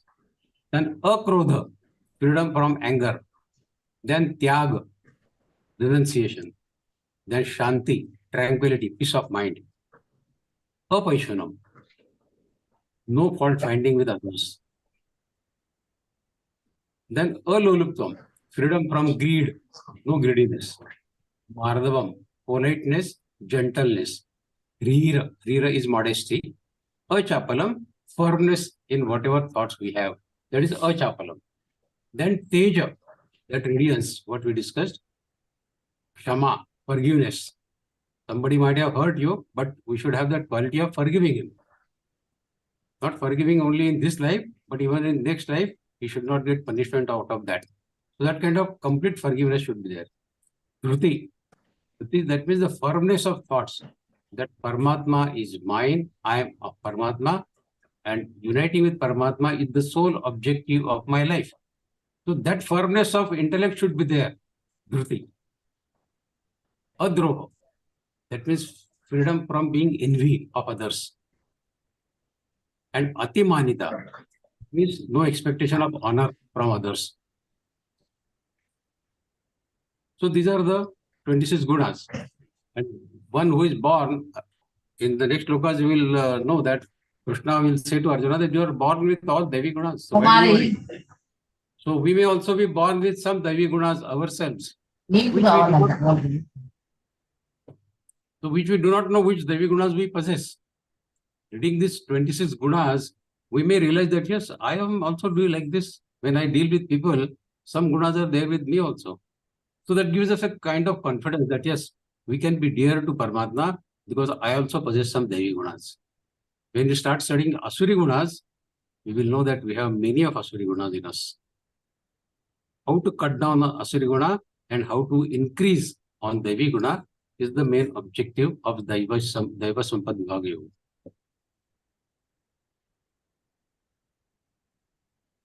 Jai Shri Krishna.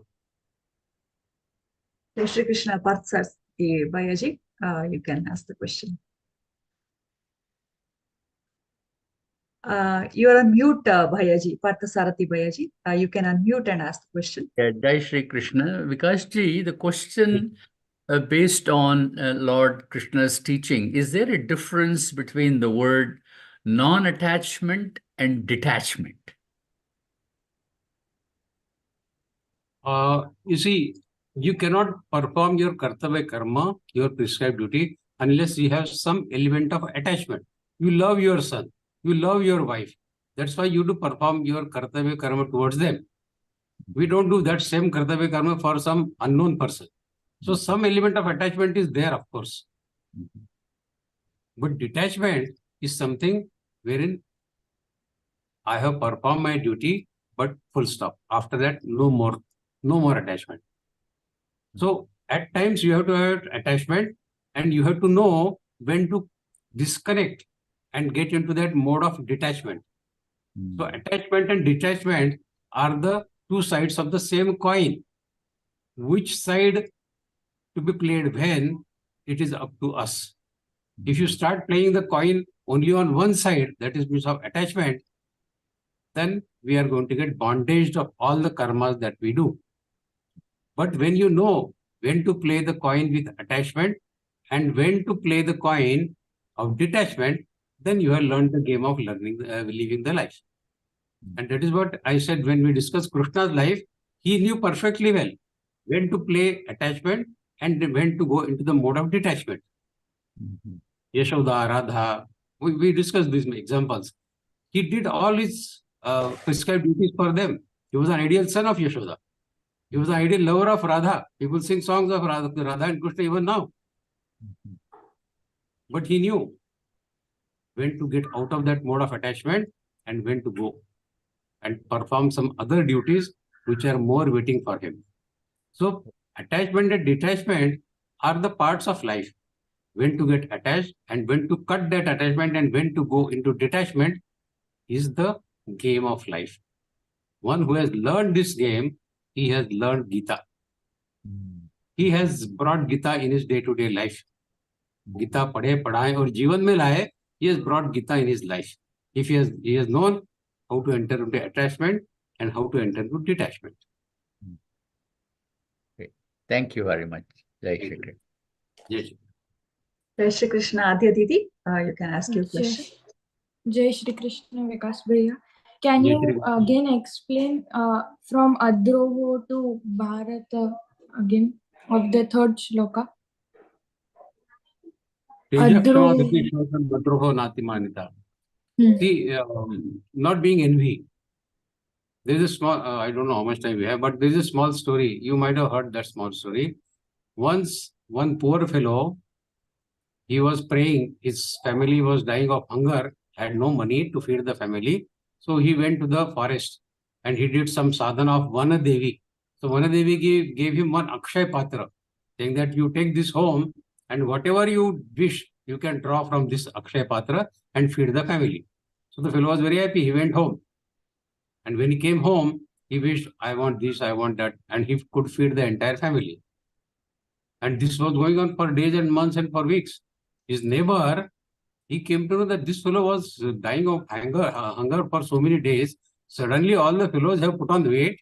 Everybody is eating so well. What has happened? So he kept a watch. And then he came to know that some Akshay Patra he has through which he is getting all things done. So envy. He got envy of that. Then he stole that from his house out of envy. We have that kind of envy in us. So that is adroha. Adroha. So you should have adroha, not envy. Droha is envy, adroha is non-envy. Okay. What else you want to ask? Atimanita. Man is man. Honor. You should not expect honor. So you should be same, equipoised in honor and dishonor. Samatva yoga uchyate. There is a shloka in second adhyaya Bhagavad Gītā. Samata, remaining equipoised in all situations, is a yoga. So if you have learned this technique of remaining equipoised in all situations, you are a yogi. Living in this world also, you can be a yogi, provided you learn the technique of remaining equipoised in all situations of honor, dishonor, respect, insult, profit, loss, favorable, unfavorable, happy, sad, all contradicting situations. If you remain equipoised, you have become a yogi. So that is what it is. Atimanita, no expectation of honor. Teja, we have discussed radiance. The radiance comes on your face automatically. You don't have to bring it. When you acquire good Daivi quality is in you, the Teja automatically comes on your face. You don't have to bring it. You don't have to copy it. You don't have to act it. Kshama is forgiveness. Somebody No. may have... Huh? From Dhamma. Bhavanti Sampadan Devim Abhijatasya Bharata. I wanted to know meaning of Okay. this. Bhavanti is to be, are. Sampadam is sampatti, qualities, attributes. Daivim is the Daivi, transcendental gunas, what we discussed. And Abhijatasya, that means born, inborn gunas, Abhijatasya. Bharata is for Arjuna. So Krishna is saying to Arjuna, Arjuna, you are already born with these Daivi qualities. Why do you worry? Okay. Bhavanti Sampadam Daivim Abhijatasya Bharata. Bharata Arjuna, you are born with these Daivi qualities. You don't have to worry at all. People who are born with Asuri Gunas, they have to worry for their future. People who are born with Daivi Guna, why they have to worry? So Krishna is giving a sort of confidence to Arjuna that you are a person born with Daivi Guna, you don't have to worry at all. Bhavanti Sampadam Daivim Abhijatasya Bharata. Abhijatasya, you are born with that. Okay. Any other questions? नमस्कार गुरुजी. No. Yes. Sir गुरुजी आपने एक point पर बताया था कि we have to cleanse ourselves, whatever negative thought or we have anything bad in mind of other people, we have to tell them upfront that आप ऐसे हो करके. But that will further make the relation turbulent. I mean, it will further aggravate, right? If I say it openly. You see, you don't have to criticize him. You have to accept your guilt in front of him. That, sorry, boss, a thought of this in me came to my mind. I got angry mentally with you. Sorry for that. So even if you concede to him that mentally you got angry with him, he will, on the contrary, appreciate your truthfulness, saying that this man is so honest that a thought came to his mind and he has come to apologize even for his thought. Who does it? So you don't have to criticize him. He may get angry with you, but don't criticize him. But instead, if you have some anger in your mind about somebody else, go and accept it to him. That, sorry, some thought of angriness came to my mind about you. I feel bad about it. So I have come to tell you that some kind of angriness has come in my mind about you. So this is something height of honesty, which people will appreciate instead of getting angry with you. You are accepting. You are saying that, yes, I got angry, but it was not correct. So I have come to apologize. I have come to say sorry for that. I am accepting my guilt. So that is cleansing your mind, your antakaran. Once you apologize to somebody, your antakaran becomes free from that impurity of envy or that from anger. And this is the process of cleansing your antakaran. Be truthful to yourself. You are hiding thoughts in your mind, and that is making your antakaran more and more impure. The burden on your mind, your antakaran is increasing because you are doing dambha. That is Asuri Gun, which we'll learn in the next week. That means what you are not showing that. What you are not, that you are pretending. Okay, sir. Okay. Okay. Jai Okay, Shri any other Krishna question? here, Aditi. You can ask your question. Jai Shri Krishna, Vikas Bhaiya ji. Jai Shri Krishna. Bhaiya, I want to ask one question, that I am worshipping all the gods with equal devotion. So how to know which god is my Isht Devta? How do I surrender in front of one god? Or how will I get to know that this god is my Isht Devta? That is a question. When you go to 7th Adhyaya, there is a shloka, Kama iste jnana prapadyantena devataha. People who have fulfillment of kamanas, they want to get so many things desired in their life, they want to get fulfilled those, they keep going to different devatas. And nobody goes to Paramatma. Paramatma is one, devatas are many. The gods, that means your Ishta devatas, will keep on fulfilling your demands. But fulfillment of those demands is not the objective of life. Because every demand that gets fulfilled is putting a bondage on you, is putting you entangled in the cycle of birth and death. The teaching of Bhagavad Gita is to get free from this cycle of birth and death, and that you can do only by not asking anything from your Devata. The problem is, see, there are two types of beliefs. One is Dvaitavad and another is Advaitavad. Dvaitavad means I am different, Paramatma is different. Advaitavad means I and Paramatma are same. In first level, you have learned the stuff. Mama Imamshu Jiva Loke. In me, the Paramatma's fragment is there. So I am also Paramatma, because the Paramatma's fragment is in me also. In every Jiva, Paramatma is there. So there is a saying Aham Brahmasmi. I am Brahma, I am Parabrahma, I am Paramatma. So if you say I am Parabrahma, I am Brahma, I am God, and then you are running after another hundreds of Ishta Devata to get this fulfillment. Please pass me an exam. Please give job to my son. Or please give this favor to me. Every day you go with folded hands to some Devata and keep begging for your demands. Geeta does not like this. Running after your Devatas is okay for your fulfillment of your demands, but the main objective of life is to get rid of this cycle of birth and death. Every demand that you put to any of your Ishta Devata is in fact bringing you back in this cycle of birth and death. So think twice about it. See, God knows what you want. Why you have to ask every day? If somebody comes to knocks your door every day and he says, आज मेरे को थोड़ा शक्कर दे दो, कल मेरे को थोड़ा चाय दे दो, परसों मेरे को थोड़ा आटा दे दो, आपको कैसा लगेगा? Every day somebody keeps coming to you and asking for some favor. Will you like it? So if you go to temple every day and we with folded hand, Paramatma ye de do, wo de do. Like a beggar, if you go to him every day, will Paramatma like us? He will say, अरे आ गया फिर से यार. रोज कुछ ना कुछ मांगने आ जाता है ये. So you have to cut down on this habit of asking favors. Paramatma knows what is good for us. He will give us without our asking. We don't have to ask also. We have to have clear mind, clear conscious in our mind. Paramatma knows what is good for us. He will give that. When the baby is born, Paramatma knows the baby, as soon as baby is born, it will need something to eat. So I have to arrange some feeding for it. So Paramatma gives milk in the breast of his mother, so that the boy or girl doesn't have to go out anywhere. He gets ready the food directly on the body of his mother.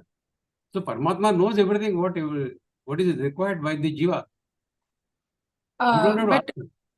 Vikas Bhaiya ji, I am asking, if I chant Om Namah Shivaya, I enjoy chanting it also. Na?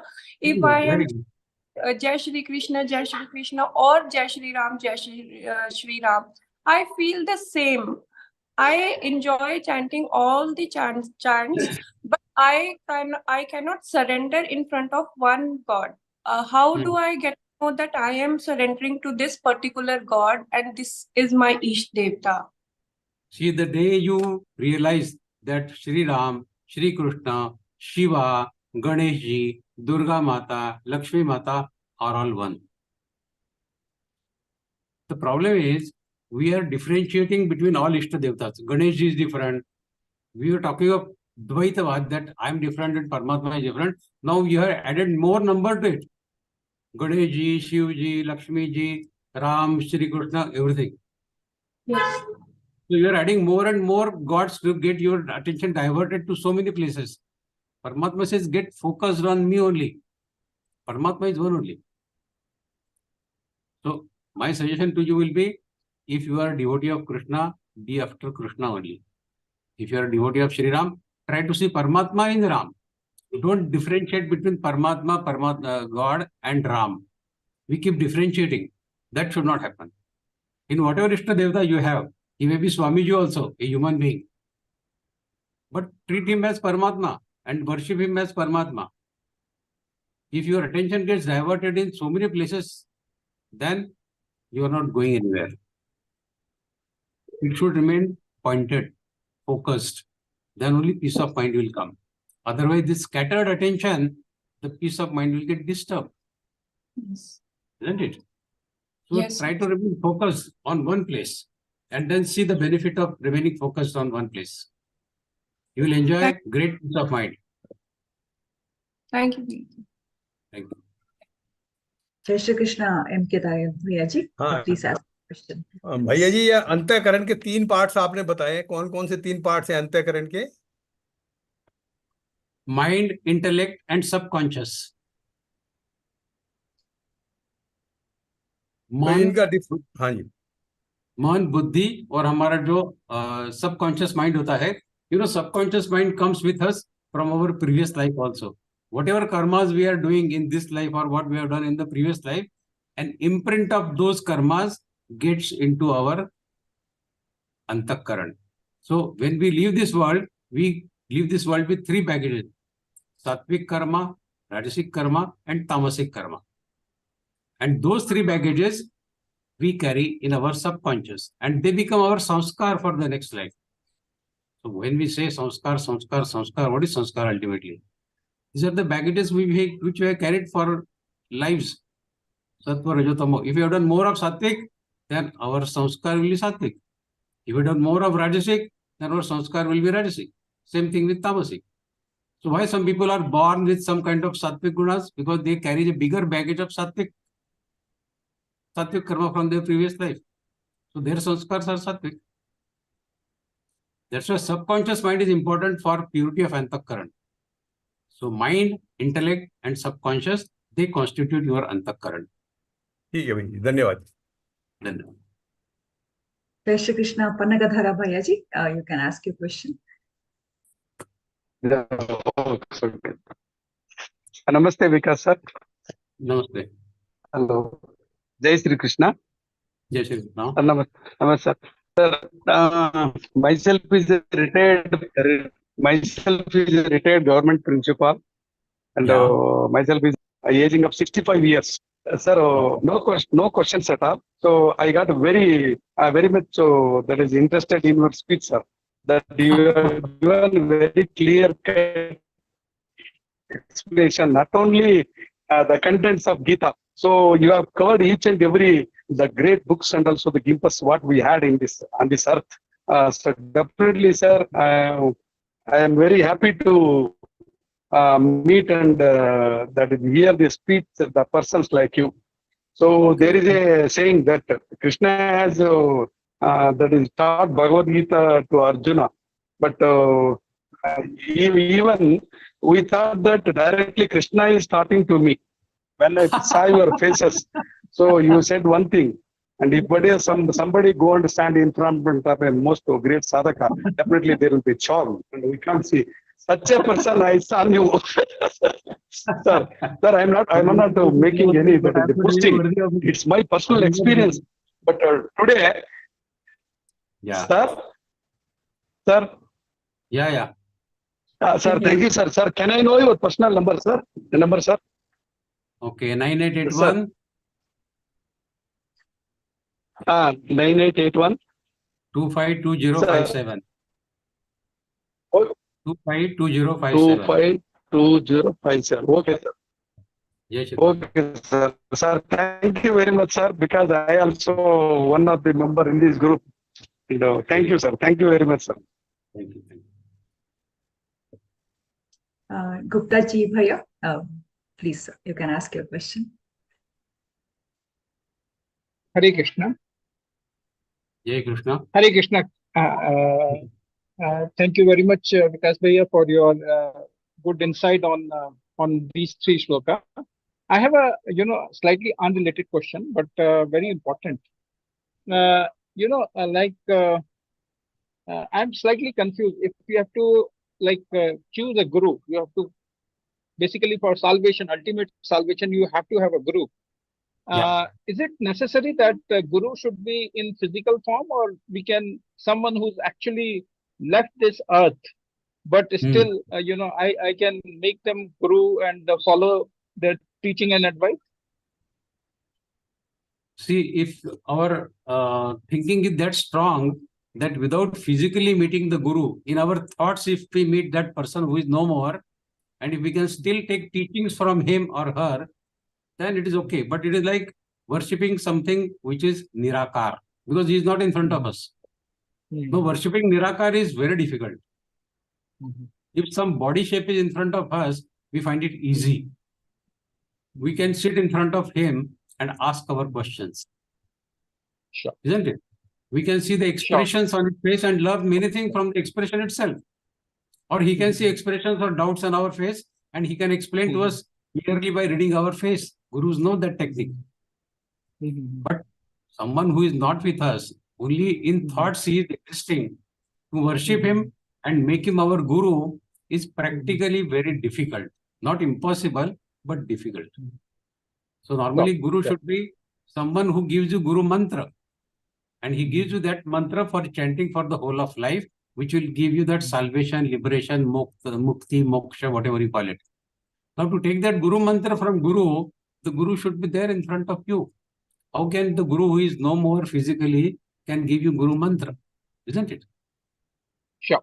Yeah. Sure. Thank you. Hare Krishna. Dev Harshaji, you can ask your question. If possible, you can turn on the video as well. Dev Harshaji, can you hear us? You can unmute and ask the question. If possible, please turn on the video as well.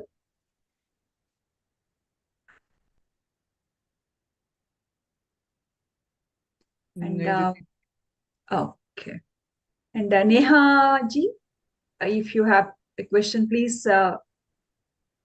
Yes. Yeah, can unmute and ask your question, Didi. हरे कृष्णा।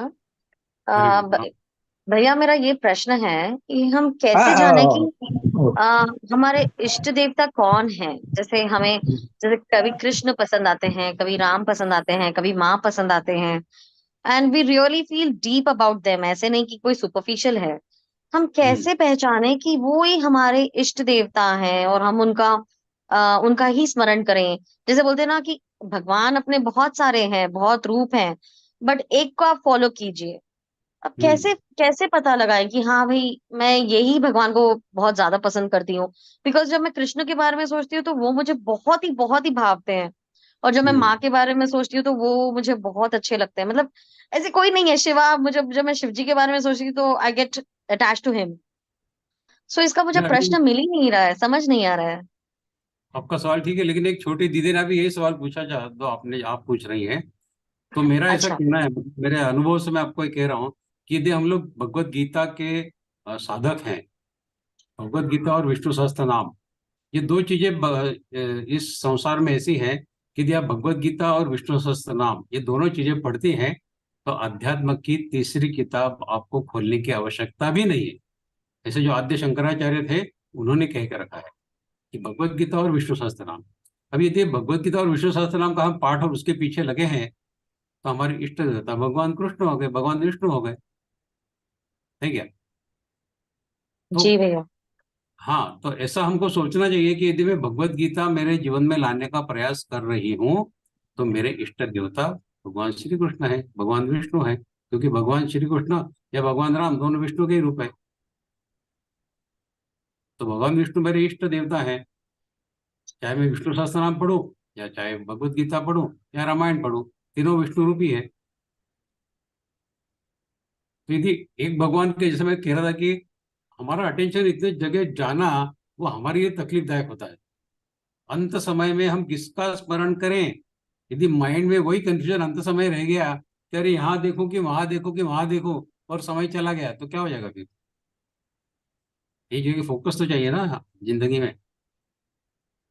तो एक जगह एक नामस्मरण करिए और उसी देवता को अपने पूरी जिंदगी याद रखिए।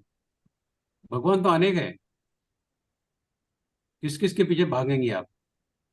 एक भगवान के पीछे भागना बहुत हो गया ना, उसके लिए एक जिंदगी कम पड़ती है हम। एक इष्ट देवता को सामने रखिए और उसकी आराधना करिए। जिसमें मैंने कहा भगवत गीता और विष्णु सदा हम पढ़ रहे हैं, तो मेरे लिए तो भगवान विष्णु मेरे इष्ट देवता है। इसका मतलब ये नहीं कि बाकी देवताओं का अनादर करना है, लेकिन दिमाग में, दिल में रात को नींद भी खुले तो गीता का श्लोक, विष्णु सहस्त्रनाम का श्लोक वही दिमाग में आता है, आना चाहिए। यदि हम उनको हमारा इष्ट देवता मानते हैं तो संकट के समय भगवान विष्णु को याद करेंगे। एक देवता को याद रखना चाहिए। वही तो दिक्कत आ रही है ना भैया, हाँ और तो वही ना, कई तो सालों आपको से हो रहा है आपको ऐसे, मतलब ये आज की बात नहीं तो है। जब से मैं मैं इस आपको एडवाइस जर्नी कर में रहा आई हूँ हूँ, ना, जब से हो रहा है ऐसे ही। मैं आपको एडवाइस कर रहा हूँ इसीलिए कि आप जी। आपका जो जितनी जगह ध्यान जा रहा है ना, उसको केंद्रित करिए एक जगह। जब आपका लक्ष्य एक जगह केंद्रित होगा तो आपको मानसिक शांति भी मिलेगी और भगवान के प्रति आपकी रुचि भी बढ़ेगी। आपको आज समझ जी। में जो नहीं आ रहा है कि इसके पीछे भागो या उसके पीछे भागो, वो सब भागदौड़ बंद हो जाएगी और मन में एक प्रकार की शांति आ रहेगी। जी, हम्म, धन्यवाद भैया। धन्यवाद। Devharsha Bhayaji, please ask your question. Hare Krishna. There was some technical problem. I could not unmute earlier. Okay. Okay. I missed this session from the beginning. I just want to know whether this is available on YouTube later. Yeah, it is available on Yes, YouTube. Yes. It will be available. What is the link like? Link? What It is should be given the in the link? invitation. The YouTube link is given, or you can log into learngeeta.com/vibration, and then you can search for this YouTube. Okay. So I actually don't know what happened in the beginning, so I'm not able to ask any question at the moment. I listen for some more time, then I'll ask. Thank you, sir. Yeah. Everything Thank you. available Hare on Krishna. Yeah. Hare Krishna. Okay. Any more questions, or should we stop the session now? Too much of time now. Anjali Didi, have a question? Please, you can unmute and ask. या धन्यवाद। मैं एक प्रश्न पूछना चाहती हूँ कि पहले मैंने कुछ साल कुछ मंत्र बहुत सिंसियरली किया है, बहुत एकाग्रता से, और उसके बाद मैं अब ध्यान की ओर जा रही हूँ। तो ये ऐसे चेंजेस क्यों होते हैं? ये अपने आप होने लगे? काफी 10 साल तक एक मंत्र जो मैं कर रही थी और मैंने बहुत कुछ पाया उससे, और फिर अपने आप में ध्यान की ओर जा रही हूँ। तो ये अच्छा है, आप एक सीढ़ी ऊपर चढ़ गए हैं। अभी मेडिटेशन करके ही हम परमात्मा से एक रूप हो सकते हैं। नाम जो पहली सीढ़ी है, मेडिटेशन अगली सीढ़ी है। तो आप स्पिरिचुअल पाथ ऑफ स्पिरिचुअलिटी के ऊपर आगे बढ़ रही है, इसका मतलब that is a very good sign. If you can do meditation for some time in a day, तो ये बहुत अच्छी चीज है। मेडिटेशन धन्यवाद। Is the best thing. हाँ, meditation is the best thing. बहुत खूब धन्यवाद। जय Shri Krishna. Thank you. Looks like any more questions? I don't think so. Thank you for all the Geeta sadhakas and our Vikas Vaidya Bhayaji for making this question and answer session so interacting and very, very interesting. Thank you. Thank you all. And I would like to take a quick minute to thank all our technical team, our technical coordinator who made this session so smooth. Our Santosh Singh Bhayaji and Nisha Agarwal ji, and our technical team, and all the Geeta trainers, mentors, and sevis and devotees who attended this session. Thank you so much. Let us continue our Geeta sadhana. May Bhagavad Gita be our life guide. Now, we would like to thank Bhagavan Shri Krishna for making this session so successful. To do the prarthana, we have Nisha Agarwal ji with us, and she's from Bareilly, Uttar Pradesh, and she's a homemaker and holds a bachelor's degree in arts and education. She's a member of Rashtra Sevika Samiti, and she believes in learning and executing any work she takes up with utmost dedication. And associated with Geeta Pariwar since April 2022, she is doing a seva as a mentor. Nisha ji, I request you to do the prarthana. Jai Shri Krishna. Yogesham Sachidanandam Vasudevam Brajapriyam Dhamma Samstapakam Viram Krishnam Vande Jagadgurum Shri Krishnam Vande Jagadgurum. Jai Shri Krishna Didi. Jai Shri Krishna. Yeah. Thank you so much, Nisha ji. That was so beautiful. Now it is time to recite Hanuman Chalisa.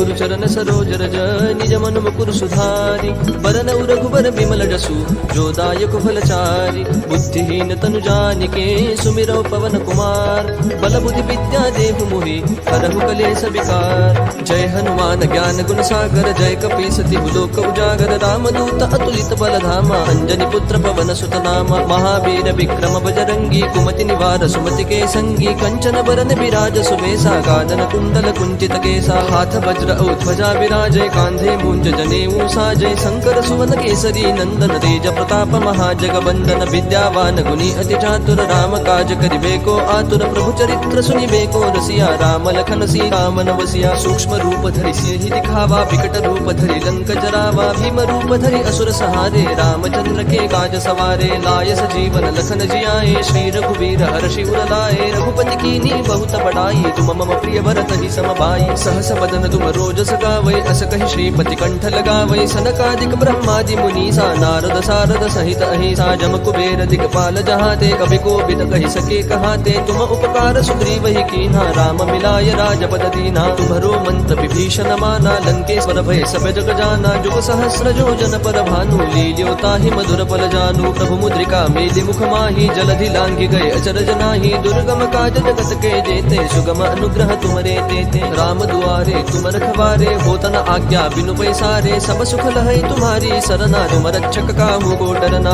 आपन तेज समारो आपै तीनों लोक हाकते कापै भूत पिशाच निकट नहीं आवै महावीर जब नाम सुनावै नासै रोग हरै सब पीरा जपत निरंतर हनुमत बीरा संकट ते हनुमान छुड़ावै मन क्रम वचन ध्यान जो लावै सब पर राम तपस्वी राजा जिनके काज सकल तुम साजा और मनोरथ जो कोई लावै सोई अमित जीवन फल पावै चारों जुग प्रताप तुम्हारा है प्रसिद्ध जगत उजियारा साधु संत के तुम रखवारे असुर निकंदन राम दुलारे अष्ट सिद्धि नो निधि के दाता असबर दीन जानकी माता राम रसायन तुम्हारे पासा सदा रहो रघुपति के दासा तुम्हारे भजन राम को पावै जन्म जन्म के दुख बिसरावै अंत काल रघुवर पुर जाई जहाँ जन्म हरि भक्त कहाई और देवता चित्तन धरई हनुमत से सर्व सुख करई संकट कटई मिटई सब पीरा जो सुमिरई हनुमत बलबीरा जय जय जय हनुमान गोसाई कृपा करहु गुरुदेव की नाई जो सत बार पाठ कर कोई छूट ही बंदी महासुख होई जो यह पढ़ हनुमान चालीसा होय सिद्धि साखी गौरी सा तुलसीदास सदा हरि चेरा की जय नाथ हृदय महडेरा पवन तनय संकट हरन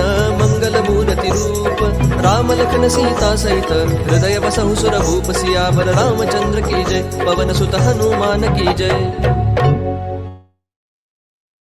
जय हनुमान, जय श्री राम, जय श्री कृष्ण। सर्वं श्री कृष्णार्पणमस्तु। सर्वे जनाः सुखिनो भवन्तु। Wishing you all